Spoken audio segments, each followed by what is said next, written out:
നമസ്കാരം, കർമ്മ ന്യൂസിലേക്ക് സ്വാഗതം. കടുത്ത സാമ്പത്തിക പ്രതിസന്ധിയിലൂടെ കടന്നുപോവുകയാണ് കേരളമെന്ന സംസ്ഥാനം. ട്രഷറിയിൽ ആകെ നിയന്ത്രണമാണ്. 1 ലക്ഷത്തിലധികമുള്ള ഒരു ബില്ലുകളും ഇപ്പോൾ പാസാക്കില്ലെന്ന് സർക്കാർ തന്നെ ഉത്തരവിറക്കിയിരിക്കുന്നു. കരാറുകാർ ആകെ പെട്ട അവസ്ഥയിലാണ്. സംസ്ഥാനത്ത് നിർമ്മാണ മേഖല തന്നെ സ്തംഭിക്കുന്ന സാഹചര്യം. ഒരു തരത്തിലുള്ള ചിലവുകൾക്കും സംസ്ഥാനത്തിന്റെ ഖജനാവിൽ പണമില്ലെന്ന് ധനമന്ത്രി പലവട്ടം പറഞ്ഞു വച്ചിരിക്കുന്നു. എന്നാൽ സർക്കാരിന്റെ ധൂർത്തിന് മാത്രം ഒരു കുറവുമില്ല. ധൂർത്തിനെ കുറിച്ചുള്ള വാർത്തകൾ നിരന്തരമായി പുറത്തു വരികയാണ്. ഇപ്പോഴിതാ കെ രമ നിയമസഭയിൽ പറഞ്ഞ ചില വാക്കുകളാണ്, ചില കാര്യങ്ങളാണ് ഏറെ പ്രസക്തമായി മാറുന്നത്. സംസ്ഥാനത്ത് നിരന്തരം നടക്കുന്ന നിർമ്മാണ പ്രവർത്തനങ്ങൾ ഒരിടത്തു മാത്രമാണ്, അത് ക്ലിഫ് ഹൗസിൽ മാത്രമാണ്. ക്ലിഫ് ഹൗസിലാണ് മുടങ്ങാതെ നിർമ്മാണ പ്രക്രിയ നടന്നുകൊണ്ടിരിക്കുന്നത്. കാലിത്തൊഴുത്ത്, ലിഫ്റ്റ്, അതിനെല്ലാം പുറമെ ഇപ്പോഴിതാ വാട്ടർ ടാങ്ക് നിർമ്മിക്കാൻ 5.9 ലക്ഷം രൂപ. അതുമാത്രവുമല്ല, മുഖ്യമന്ത്രിയുടെ ഔദ്യോഗിക വസതിയിൽ കർട്ടൻ സ്ഥാപിക്കാനായി അനുവദിച്ചത് 7 ലക്ഷം രൂപ. ഈ കർട്ടൻ എന്താ സ്വർണം കൊണ്ടുള്ള കർട്ടനാണോ എന്നുള്ള വലിയ വിമർശനമാണ് കെ രമ ഉന്നയിക്കുന്നത്. ഈ കർട്ടൻ ഉപയോഗശേഷം മ്യൂസിയത്തിൽ വയ്ക്കണമെന്ന പരിഹാസം കൂടി കെ രമ ഉന്നയിക്കുന്നു. ഇത് സാധാരണക്കാരായ ജനങ്ങൾ കേൾക്കാൻ വേണ്ടിയുള്ള വാക്കുകളാണ്. കേരളത്തിന്റെ സമ്പദ് വ്യവസ്ഥ വലിയ പരിതാപകരമായ അവസ്ഥയിലൂടെ കടന്നു പോകുന്നുവെന്ന് നിരന്തരം പറയുന്നത് മറ്റാരുമല്ല, ധനമന്ത്രി കെ ബാലഗോപാലാണ്. സംസ്ഥാനത്തെ ധനസ്ഥിതി മോശമാണെന്നും അതുകൊണ്ട് തന്നെ ക്ഷേമ പെൻഷൻ കൊടുക്കാനുള്ള അവസ്ഥ സർക്കാരിനില്ലെന്നും ഹൈക്കോടതിയിൽ പറഞ്ഞത് സംസ്ഥാന സർക്കാരാണ്. മറിയക്കുട്ടി എന്ന വൃദ്ധമാതാവ് നൽകിയ പരാതിയിൽ ഹൈക്കോടതി ചോദിച്ചു, 1600 രൂപയുടെ ക്ഷേമ പെൻഷൻ നിങ്ങൾക്ക് ചിലപ്പോൾ നിസ്സാരമായിരിക്കും, എന്നാൽ ഒരു പാവപ്പെട്ട സ്ത്രീയെ സംബന്ധിച്ച്, ഒരു വൃദ്ധമാതാവിനെ സംബന്ധിച്ച് അത് മരുന്നിനും ആഹാരത്തിനുമുള്ള വലിയ അത്താണിയാണ്. എന്തുകൊണ്ടാണ് ആ പണം നിങ്ങൾക്ക് നൽകാൻ കഴിയാത്തത്? അപ്പോൾ സംസ്ഥാന സർക്കാരിന് വേണ്ടി ഹാജരായ അഡ്വക്കേറ്റ് ജനറൽ പറഞ്ഞത്, കേരളത്തിന്റെ സാമ്പത്തിക വ്യവസ്ഥ വലിയ ദുരിതത്തിലാണ്, കേരളത്തിന് 1 രൂപ എടുക്കാനില്ല, എന്നാൽ അടുത്ത ദിവസം അനുവദിച്ചു നവകേരളത്തിന് വേണ്ടി കോടികൾ. നവകേരളത്തിന് വേണ്ടി കോടികൾ അനുവദിച്ച സർക്കാരാണിത്. നവകേരള സദസ്സിന് വേണ്ടി കോടികൾ അനുവദിച്ച സർക്കാരാണിത്. കഴിഞ്ഞ ദിവസമാണ് കേരളീയത്തിന്റെ പേരിൽ 1 കോടി രൂപ അനുവദിച്ചുകൊണ്ട് വീണ്ടും സംസ്ഥാന സർക്കാർ ഉത്തരവിറക്കിയത്. 27 കോടി 12 ലക്ഷം രൂപ നേരത്തെ നൽകി ഉത്തരവിറക്കിയിരുന്നു. നവകേരള സദസ് കൊണ്ടോ കേരളീയം സദസ് കൊണ്ടോ കേരളത്തിന് എന്തു പ്രയോജനമുണ്ടായി എന്ന് സംസ്ഥാന സർക്കാരിന്റെ ഒരു പ്രതിനിധി ഇതുവരെ പുറത്തു പറഞ്ഞിട്ടില്ല. ഹൈക്കോടതിയിൽ സർക്കാർ പറഞ്ഞത് നമ്മൾ ശ്രദ്ധിക്കേണ്ടതാണ്.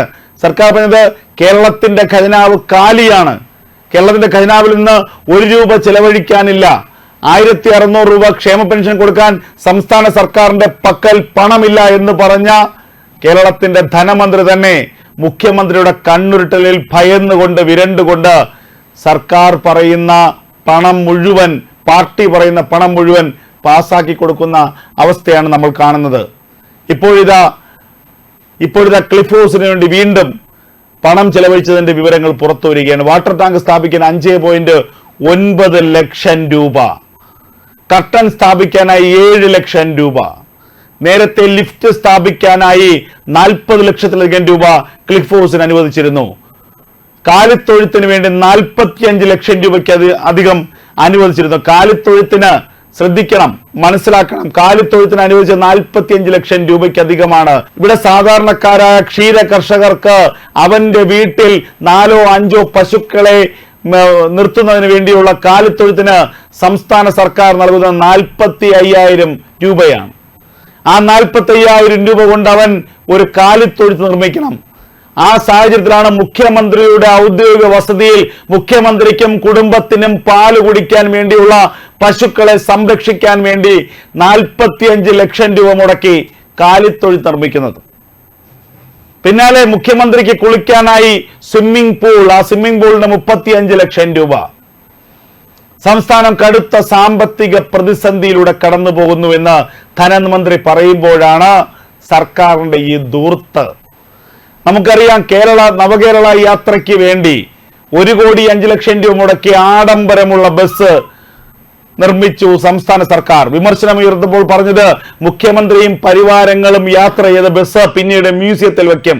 ആ ബസ് കാണാൻ വേണ്ടി ജനലക്ഷങ്ങൾ തലസ്ഥാനത്തേക്ക് ഓടിയെത്തും. എവിടെ പോയി ബസ്, എവിടെ പോയി മ്യൂസിയം? ചോദിക്കാൻ ആരുമില്ല, ചോദിച്ചാൽ ഉത്തരവുമില്ല. ഇതാണ് കേരളത്തിന്റെ ഇപ്പോഴത്തെ അവസ്ഥ. ആ അവസ്ഥയിൽ കഴിയുന്ന മലയാളിക്ക് വീണ്ടും ഹാർട്ട് അറ്റാക്ക് നൽകുന്ന വാർത്തകളാണ് പുറത്തു വരുന്നത്. അതായത് കേരളത്തിന്റെ ധനമന്ത്രി തന്നെ പറയുന്നു കേരളത്തിന്റെ ഖജനാവ് കാലിയാണെന്ന്. പൊതുമരാമത്ത് വകുപ്പിലടക്കം കരാറെടുത്ത കരാർ തൊഴിലാളികൾക്ക് നിലവിൽ പണം നൽകുന്നില്ല. കരാറെടുത്തവർ നെട്ടോട്ട് മൂടുകയാണ്, അവരുടെ ബില്ലുകൾ മാറാതെ. 1 ലക്ഷം രൂപയിലധികമുള്ള ബില്ലുകളൊന്നും തന്നെ മാറി നൽകുന്നില്ല. 1 ലക്ഷം രൂപയിലധികമുള്ള ബില്ലുകൾ മാറേണ്ടെന്ന് ട്രഷറിയിൽ കൃത്യമായ നിർദ്ദേശമുണ്ട്. ട്രഷറിക്ക് നിയന്ത്രണം തന്നെ ഏർപ്പെടുത്തിയിരിക്കുന്നു. ആ സാഹചര്യത്തിലാണ് ഇപ്പോൾ മുഖ്യമന്ത്രിയുടെ ഔദ്യോഗിക വസതിക്ക് മോടി കൂട്ടാൻ വേണ്ടി ലക്ഷക്കണക്കിന് രൂപ ചെലവഴിക്കുന്നത്.